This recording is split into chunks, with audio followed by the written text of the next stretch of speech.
بسم اللہ الرحمن الرحیم۔ السلام علیکم ورحمۃ اللہ وبرکاتہ۔ حضرت جابر رضی اللہ تعالیٰ عنہ فرماتے ہیں کہ حضور نبی کریم صلی اللہ علیہ وآلہ وسلم کی یہ عادت مبارکہ تھی کہ اگر کوئی دعوت دیتا تو آپ صلی اللہ علیہ وآلہ وسلم رد نہ فرماتے۔ ایک دن آپ صلی اللہ علیہ وآلہ وسلم کو حضرت جابر رضی اللہ تعالیٰ عنہ نے دعوت دی تو آپ صلی اللہ علیہ وآلہ وسلم نے فرمایا فلاں دن آنا۔ جب مقررہ دن آیا تو آپ صلی اللہ علیہ وآلہ وسلم حضرت جابر رضی اللہ تعالیٰ عنہ کے گھر تشریف لے گئے۔ انہوں نے رسول اللہ صلی اللہ علیہ وآلہ وسلم کو اپنے گھر میں دیکھا تو بہت مسرور ہوئے اور خوشی و شادمانی کے عالم میں مشک آمیز پانی کا چھڑکاؤ کیا اور شاداں و فرحاں آپ صلی اللہ علیہ وآلہ وسلم کے پاس آئے اور آپ کو اندر تشریف لانے کے لیے عرض کی۔ آپ صلی اللہ علیہ وآلہ وسلم اندر آئے تو حضرت جابر رضی اللہ تعالیٰ عنہ نے بکری کا بچہ ذبح کیا اور پھر اسے پکانے کا بندوبست کرنے لگے۔ حضرت جابر رضی اللہ تعالیٰ عنہ کے دو بیٹے تھے۔ بڑے نے چھوٹے سے کہا آ تجھے بتاؤں ہمارے والد نے ہمارے میمنے کو کس طرح ذبح کر دیا۔ اس نے چھوٹے کو زمین پر لٹا کر اس کے گلے پر چھری چلا دی اور نادانی سے اسے ذبح کر دیا۔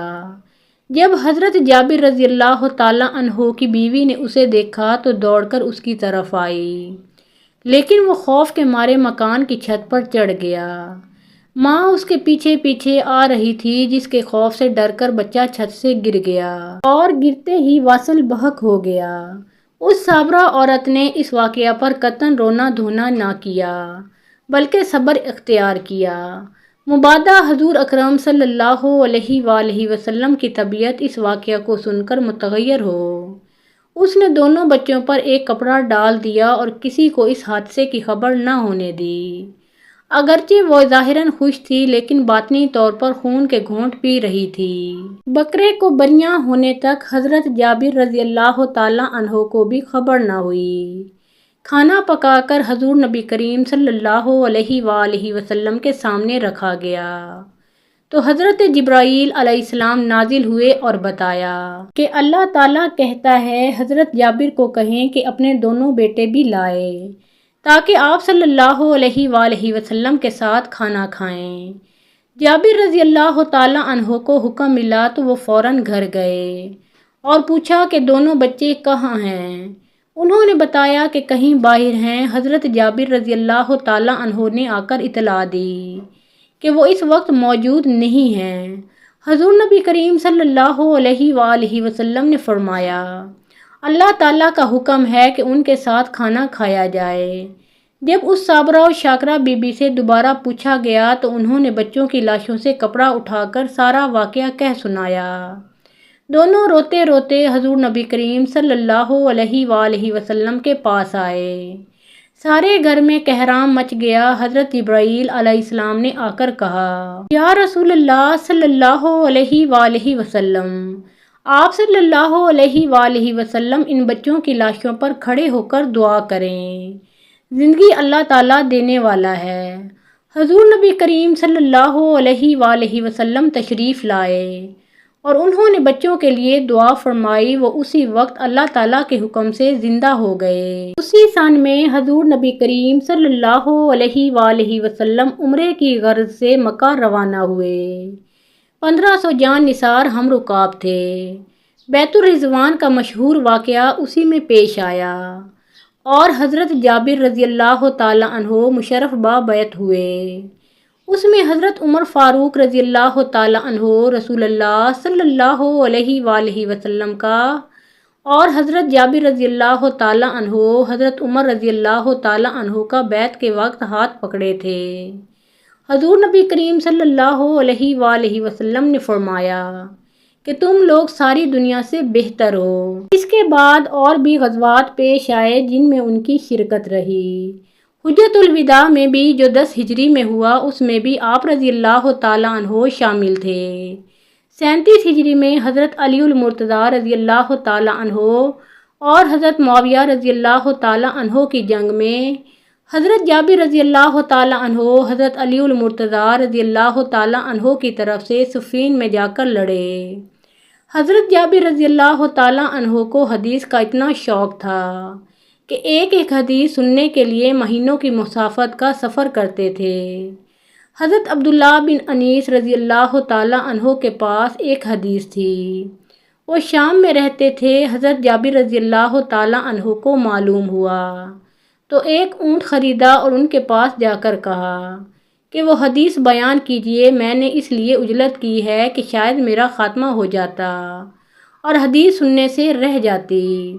اسی میں حضرت مسلمہ بن مخلد رضی اللہ تعالیٰ عنہ امیر مصر سے حدیث سننے کے لیے مصر کا سفر کیا اور حدیث کی اجازت لی۔ اس سفر کا تذکرہ طبرانی میں موجود ہے۔ ایک مرتبہ ایک دہی بیچنے والی عورت سر پر دہی کی ٹھلیاں لے کر حضرت بو علی شاہ قلندر رحمۃ اللہ علیہ کے پاس سے گزر رہی تھی۔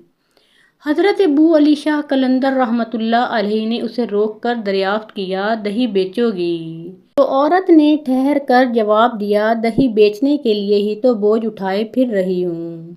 میاں جی دہی قیمتی ہے، تم اسے خرید بھی پاؤ گے۔ حضرت بو علی شاہ قلندر رحمۃ اللہ علیہ نے اس سے پوچھا، کیا قیمت ہے؟ عورت نے مسکرا کر کہا، سونے کا ایک سکہ۔ حضرت بو علی شاہ قلندر رحمۃ اللہ علیہ نے جیب سے ایک سکہ نکال کر عورت کی طرف اچھال دیا اور بے نیازی سے کہا، جاؤ یہ سکہ بھی تمہارا اور دہی بھی تمہارا۔ فقیر کو کچھ نہیں چاہیے۔ عورت نے انہیں حیرت اور تعجب کی نظر سے دیکھا۔ سکہ اس کے ہاتھوں میں تھا اور وہ چلی گئی۔ جاتے ہوئے وہ عورت ان کی طرف مڑ مڑ کر دیکھ رہی تھی اور اس کے بعد وہ چلی گئی۔ وہ عورت 4 روز کے بعد پھرتی ہوئی جھجکتے جھجکتے پہنچی۔ حضرت بو علی شاہ قلندر رحمۃ اللہ علیہ نے اسے دوبارہ ایک سکہ دے دیا اور پھر اس سے وہی کلام کیا کہ فقیر کو کسی چیز کی ضرورت نہیں۔ اس کے بعد اس عورت کا یہ معمول ہو گیا کہ وہ آتی اور سکہ لے کر واپس چلی جاتی۔ ایک دن وہ عورت گھر پہنچ کر اپنے شوہر سے ان کی تعریف کرتی جا رہی تھی۔ وہ عورت بے اولاد بھی تھی تو ایک دن ان کی تعریفیں کر رہی تھی تو اس کے شوہر نے کہا، تو اتنی میاں جی کی تعریف کرتی ہے اور سکہ بھی لے کر آتی ہے، تو ان سے ایک بیٹا بھی مانگ لے، وہ اللہ کے بہت ہی نیک بندے معلوم ہوتے ہیں۔ کیوں نہ تو ان سے ایک بیٹا بھی مانگ لے، اگر انہوں نے دعا کر دی تو یقیناً ہم جو بے اولاد ہیں ہم صاحب اولاد ہو جائیں گے۔ دوسرے روز عورت نے حضرت بو علی شاہ قلندر رحمۃ اللہ علیہ کے پاس پہنچ کر بیٹی کی تمنا ظاہر کی اور اس سلسلہ میں ان سے دعا کی درخواست کی۔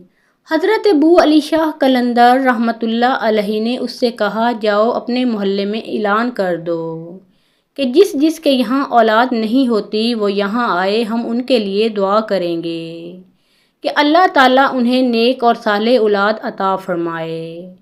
عورت واپس چلی گئی۔ اس نے گاؤں میں جا کر اعلان کروا دیا۔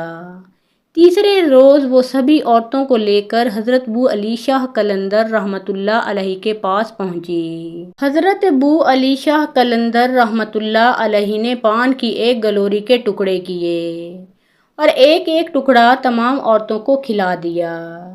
ایک عورت کو چھوڑ کر ساری عورتوں نے پان کھایا۔ مقررہ وقت گزرنے کے بعد سب کی مرادیں پوری ہو گئیں، مگر جس عورت نے پان کا ٹکڑا نہیں کھایا تھا وہ بدستور بے اولاد ہی رہ گئی۔ اولاد حاصل کرنے والی عورتوں نے عقیدت کے طور پر دہی کی ایک ایک ٹھلیا حضرت بو علی شاہ قلندر رحمۃ اللہ علیہ کی خدمت میں حاضر کیں۔ حضرت بو علی شاہ قلندر رحمۃ اللہ علیہ نے ان کے نذرانے کو قبول کر لیا۔ ان عورتوں میں وہ عورت بھی شامل تھی جس نے پان کا ٹکڑا نہیں کھایا تھا اور جو اولاد سے محروم تھی وہ بہت غمگین اور پریشان کھڑی تھی۔ حضرت بو علی شاہ قلندر رحمۃ اللہ علیہ نے اس سے پوچھا، تم غمگین کیوں ہو؟ تو اس نے سارا ماجرا کہہ سنایا۔ وہ کہنے لگی، آپ کا دیا ہوا پان منہ میں رکھنے کی بجائے میں ایک پتھر کے نیچے رکھ کر آ گئی تھی۔ حضرت بو علی شاہ قلندر رحمۃ اللہ علیہ نے اس سے فرمایا، اس میں غمگین ہونے کی کیا بات ہے، اللہ تعالیٰ تیری بھی مراد پوری کر دے گا۔ اس کے بعد ساری عورتیں چلی گئیں اور آپ کی زبان سے دعا نکلی تھی کہ اللہ تعالیٰ تیری بھی مراد پوری کر دے گا۔ اس دعا کی برکت سے اللہ تعالیٰ نے اس عورت کو جو اولاد سے محروم رہ گئی تھی اسے بھی اولاد عطا فرما دی۔ ہارون الرشید ایک مرتبہ مکہ مکرمہ میں آیا تو عوام کو طواف کرنے سے روک دیا تاکہ وہ خود تنہا طواف کر سکے، اور جب وہ طواف کرنے لگا تو جھٹ ایک اعرابی نے سبقت کر کے اس کے ساتھ طواف کرنا شروع کر دیا۔ ہارون الرشید کو یہ بات ناگوار گزری اور اپنے حاجب کی طرف دیکھا۔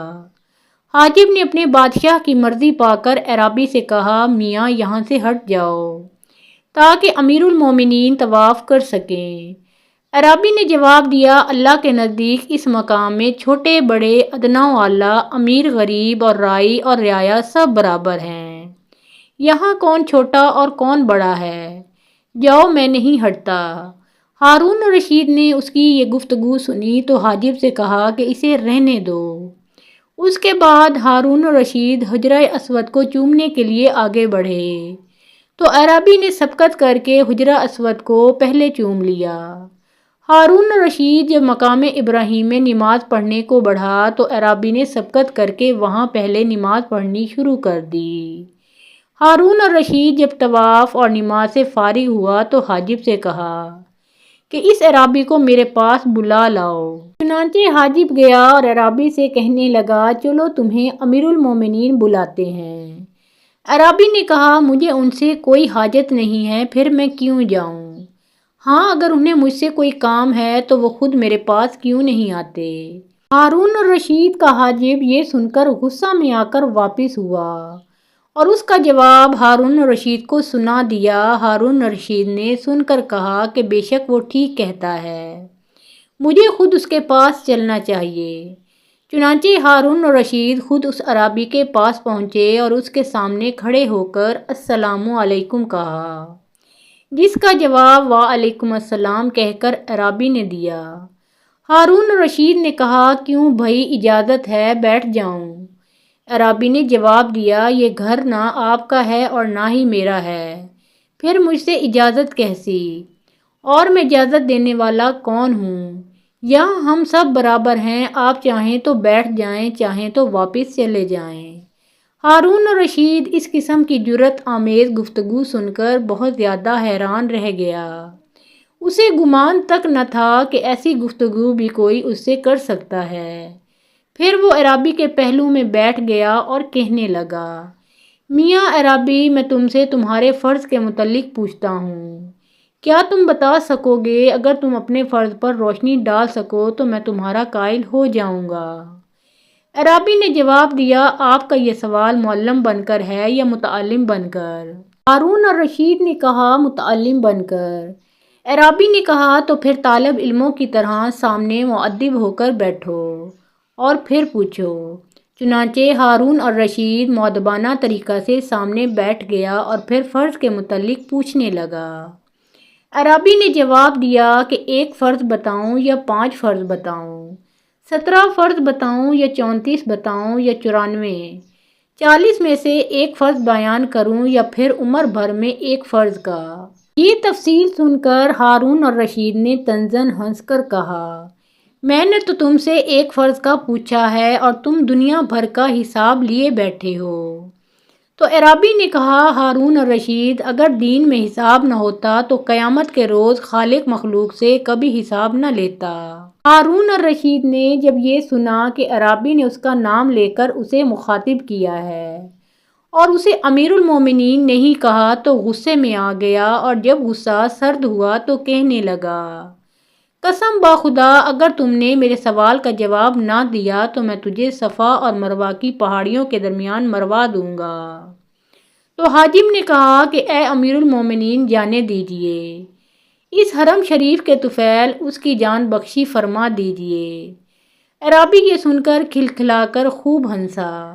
ہارون الرشید اور بھی زیادہ حیران ہوا اور پوچھا کہ اس قدر ہنسے کیوں ہو؟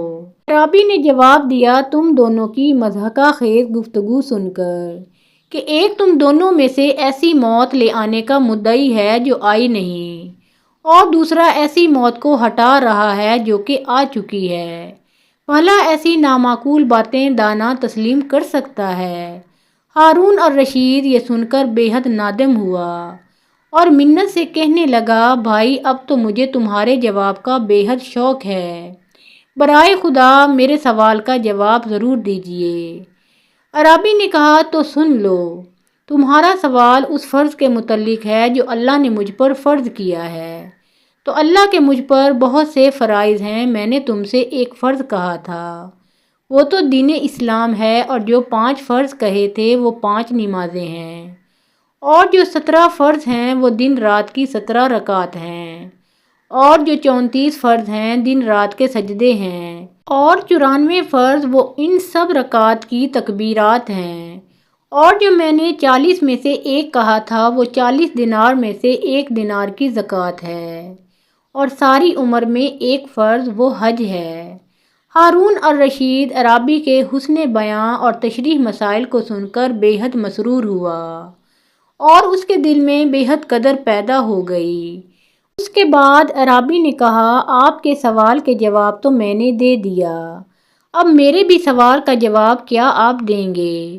ہارون الرشید نے کہا، ہاں پوچھئے۔ عرابی نے کہا، کیا فرماتے ہیں امیر المومنین اس شخص کے لیے جس نے صبح ایک عورت کو دیکھا تو وہ عورت اس پر حرام تھی، ظہر کا وقت ہوا تو حلال ہو گئی، عشاء کا وقت آیا تو پھر حرام ہو گئی، صبح ہوئی تو حلال ہو گئی، اس کے بعد پھر ظہر کا وقت آیا تو حرام ہو گئی، عصر کا وقت آیا تو پھر حلال ہو گئی، مغرب کا وقت ہوا تو حرام ہو گئی، عشاء کا وقت آیا تو پھر حلال ہو گئی۔